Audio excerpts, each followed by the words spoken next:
MP আর জনগণ এটা প্রেমিক প্রেমিকার মতো, বিয়ের আগ পর্যন্ত ভাল লাগে। কিন্তু আমার এমপি প্রমাণ করে দিলেন যে না, বিয়ের আগ পর্যন্ত নয়, ভোটের আগ পর্যন্ত নয়, ভোটের পরেও তিনি জনগণের সাথে, জনগণের পাশে আছেন ইনশাআল্লাহ। বলেন ইনশাআল্লাহ। গতকাল তিনি ছিলেন ঝিকরগাছায়, আজকে চৌগাছায়। সপ্তাহের 2 দিন তিনি এলাকায় থাকবেন। ঢাকায় থাকতে হবে বিভিন্ন কাজে, যেহেতু 5 দিন থাকে অফিসিয়াল ডে। 2 দিন থাকবেন তিনি। এই 2 দিন, একদিন ঝিকরগাছা, একদিন চৌগাছা ভাগ করেই নিয়েছেন। এমন নেতার প্রত্যাশায় ঝিকরগাছা চৌগাছাবাসী দীর্ঘদিন পথ চেয়েছিল, সেটা প্রত্যাশিত, আজকে আকাঙ্ক্ষিত। আমাদের চাহিদা পূরণে ভূমিকা রাখবেন বলে আমরা বিশ্বাস করি। আগামী 5 বছর যদি ক্ষমতায় সরকার টিকে থাকে, তাহলে এটা বিশ্বাস করি তিনি যেটা পাবেন সেটা জনগণই পাবে। ঠিক না ঠিক? তিনি যেটা পাবেন সেটা জনগণ পাবে। জনগণের আশা আকাঙ্ক্ষার প্রতীক তিনি প্রমাণ করবেন। এবং এই ঝিকরগাছা চৌগাছাকে একটি মডেল উপজেলা হিসাবে, 2টি উপজেলা তিনি দেখিয়ে দিবেন যে ঝিকরগাছা চৌগাছায় দুর্নীতি হবে না, ঝিকরগাছা চৌগাছায় চাঁদাবাজি হবে না, ঝিকরগাছা চৌগাছায় অন্যায় অপরাধ করার দুঃসাহস করবে না, ঝিকরগাছা চৌগাছা মানুষ দল মত নির্বিশেষে, হিন্দু বৌদ্ধ খ্রিস্টান মুসলমান একত্রিত হয়ে একটি সুন্দর সমাজ বিনির্মাণে ভূমিকা রাখবে। এবং তার জন্য জনগণের সহযোগিতারও দরকার আছে না নাই?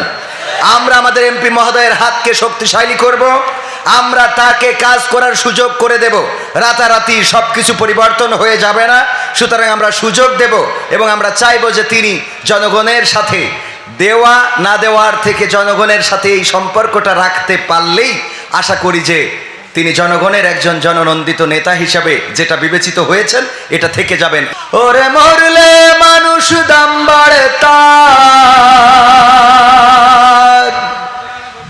ওরে মরলে মানুষ দাম বাড়ে তার, বাঁচতে অবহেলা দুনিয়ারে রং বাজারে, এটা কেমন খেলা দয়াল, দুনিয়ারে রং বাজারে এটা কেমন খেলা, দুনিয়ারে রং বাজারে এটা কেমন খেলা, হায় আল্লাহ দুনিয়ারে রং বাজারে এটা কেমন খেলা।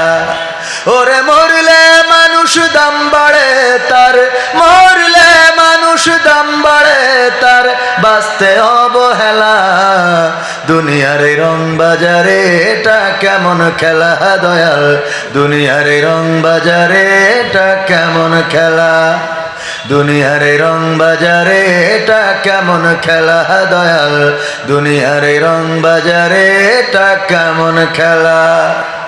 বাঁচতে মানুষ কেউ বলে না লোকটা বড় ভালো, মরলে বলে তার মরাতে বড় ক্ষতি হলো, দয়াল বড় ক্ষতি হলো। ঠিক না ভাই? ঠিক। বাঁচতে মানুষ কেউ বলে না লোকটা বড় ভালো, মরলে বলে তার মরাতে বড় ক্ষতি হলো, দয়াল বড় ক্ষতি হলো। ওরে দেখতে আসে স্বজন সুজন, ওরে দেখতে আসে স্বজন সুজন, ডোবে যখন বেলা দুনিয়ারে রং বাজারে এটা কেমন খেলা দয়াল, দুনিয়ারে রং বাজারে এটা কেমন খেলা, দুনিয়ারে রং বাজারে এটা কেমন খেলা, হায় আল্লাহ দুনিয়ারে রং বাজারে এটা কেমন খেলা। ছেঁড়া কাপড় তা জটে না পরি কষ্ট করে, ঈদের নামাজ হয় না পড়া নতুন জামা পরে, দয়াল নতুন জামা পরে। ছেঁড়া কাপড় তা জটে না পরি কষ্ট করে, ঈদের নামাজ হয় না পড়া নতুন জামা পরে, দয়াল নতুন জামা পরে।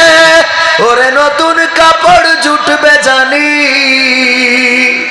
ওরে নতুন কাপড় জুটবে জানি, ফুরাইলে বেলা দুনিয়ারে রং বাজারে এটা কেমন খেলা দয়াল, দুনিয়ারে রং বাজারে এটা কেমন খেলা, দুনিয়ারে রং বাজারে এটা কেমন খেলা, আল্লাহ দুনিয়ারে রং বাজারে এটা কেমন খেলা।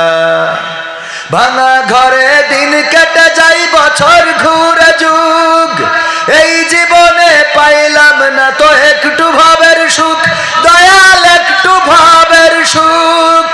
ভাঙা ঘরে দিন কেটে যাই বছর ঘুরে যুগ, এই জীবনে পাইলাম না তো একটু ভাবের সুখ, দয়াল একটু ভাবের সুখ। ওরে মরলে আসে ঘর বানাতে, ওরে মরলে আসে ঘর বানাতে, করে না অবহেলা। দুনিয়ার রং বাজারে এটা কেমন খেলা দয়াল, দুনিয়ার রং বাজারে এটা কেমন খেলা, দুনিয়ার রং বাজারে এটা কেমন খেলা। হায় আল্লাহ, দুনিয়ার রং বাজারে এটা কেমন খেলা। ওরে মরলে মানুষ দাম বাড়ে তার, মরলে মানুষ দাম বাড়ে তার, বাঁচতে অবহেলা। দুনিয়ার রং বাজারে এটা কেমন খেলা দয়াল, দুনিয়ার রং বাজারে এটা কেমন খেলা, দুনিয়ার রং বাজারে এটা কেমন খেলা। হায় আল্লাহ, দুনিয়ার রং বাজারে এটা কেমন খেলা। আর একটু জোরে বলা যাবে না? না, চাইলেও বাড়বে, না চাইলেও বাড়বে, থামিয়ে রাখা আর কোনো সুযোগ নাই। একদিন মৃত্যুর কোলে ঢলে পড়তে হবে, এই তো জীবন, এই তো দুনিয়া। 26 বছর আগে যারা শুরু করেছিল প্রথমতম মাহফিল, সেই শুরু করা মানুষেরা অনেকেই আজকে জমিনে নাই। 26তম মাহফিলে আমরা যারা এসেছি, 27তম মাহফিলে অনেকেই এই জমিনে থাকবো না। কেউ যদি মনে করেন যে না আমি থেকে যাব, এটা বলার কোনো সুযোগ কারো দেওয়া হয় নাই। যে মানুষ কোরআন অস্বীকার করে, এরকম মানুষ আছে না? নাস্তিক, যারা আল্লাহকে বিশ্বাস করে না, ফেরেশতা বিশ্বাস করে না, পরকাল বিশ্বাস করে না, মুনকার নাকির বিশ্বাস করে না, কোরআন আল্লাহর কিতাব বিশ্বাস করে না, 6666 মতান্তরে 6236 যে আয়াত রয়েছে, এই আয়াতগুলো বিশ্বাস করে না। কিন্তু ছোট্ট একটু অংশ অস্বীকার করার সুযোগ নেই, সেটা হলো কুল্লু নাফসিন যায়িকাতুল মাউত, প্রত্যেক প্রাণীকেই মৃত্যুর স্বাদ গ্রহণ করতে হবে। এটা অস্বীকার করার মতো কোনো নাস্তিক, কোনো বাবার বেটা এই জমিনে জন্ম হয় এখনো হয় না। মারা যেতেই হবে, যেহেতু মারা যেতে হবে সেহেতু কবরের জন্যে প্রস্তুত হওয়ার দরকার আছে না নাই? যাদের বিশ্বাস নাই তাদের কথা ভিন্ন, তারা চিন্তা করে ওখানে যে কিছু নাই, সেটা তাদের ব্যাপার। কিন্তু আমাদের যাদের বিশ্বাস আছে, তারা কি মৃত্যুর জন্য প্রস্তুত আছি? বলেন আছি? প্রস্তুত যদি থাকতাম, এখানে লোক বেশি নাকি মেলাতে লোক বেশি? বলেন, মেলাতে লোক বেশি না এখানে লোক বেশি? পহেলা বৈশাখে এত আয়োজন তো করা হয় নাই, কিন্তু এসো হে বৈশাখ, উল্লুক ভাল্লুক হুতুম পেঁচা পেঁচা এগুলো নিয়ে র্যালি হয়েছে না হয় না? র্যালি তো র্যালি, কলারওয়ার মডেল মসজিদে যে সেখানে পহেলা বৈশাখ পালন করে, বলেন নাউজুবিল্লাহ। পাবনার মসজিদের ছাদের উপরে উঠে কনসার্ট দেখে, বলেন নাউজুবিল্লাহ। মসজিদে যায় না, নামাজ পড়ে না, অথচ মসজিদের ছাদে উঠে যে যুবকেরা কনসার্ট দেখলো, আল্লাহর কাছে কি জবাব দিবা? যে মসজিদে সেজদা করার সৌভাগ্য হয় না, সেই মসজিদের ছাদে উঠে তুমি কনসার্ট দেখেছো, তোমার তাকদীরকে জ্বালিয়েছো। দুনিয়া এবং আখিরাত দুইটা জায়গায় লাঞ্ছিত এবং বঞ্চিত হওয়ার জন্য প্রস্তুত হয়ে যাও। মনে করো যে ক্ষমতা দিয়েছে আল্লাহ, এটা বিশ্বাস করো না। মনে করো যে তোমার এখন যৌবনের গরম আছে, যা ইচ্ছা তাই করে বেড়াবা, আর 15 চালাবা, মিসাইল পড়বে ইসরায়েলে, আর বিমান হামলা চলবে ইরানে, কিন্তু কায়েম খুলা সলুয়ার তেল পাম্পে তেল থাকবে না। তুমি মনে করে না যে তোমার সব জোর আছে? নাই, লাইনে দাঁড়িয়ে থেকে তেল নিতে হয়, যত বড় লিটার হও, বাপের পেটা হও, ঠিক না বেঠিক? আমি একবার একটুখানি লাইন সাইজ করে নিয়েছিলাম, পাশের থেকে হুজুরদের জন্য সব জায়েজ। তো পরে বললাম যে আমি আর ওই লাইন মাইন করে নেবো না, খালি সাউন্ড দেয় মানুষে, কয় হুজুরদের জন্য সব জায়েজ। আমি বললাম বাবা আমাকে তো একটু নামাজ কালাম পড়াইতে ওরকম করেন।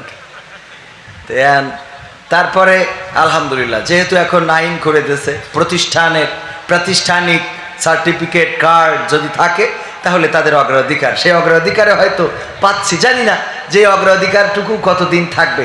আছে যতক্ষণ দেবে ততক্ষণ, থাকবে না যতক্ষণ, তখন আর পাওয়া যাবে না। ভাইয়েরা আমার, এই জন্যে আমরা মৃত্যুর জন্য প্রস্তুত হতে হবে। আমাদের অনেকেই বলে খালি শুধু মরার কথা কয়, বাবারে এইটাই তো চিরন্তন সত্য, ঠিক না বে ঠিক? কেউ যদি তার ভবিষ্যৎ গড়তে চায়, অনেকেই বলে মালয়েশিয়ায় চলে যাও।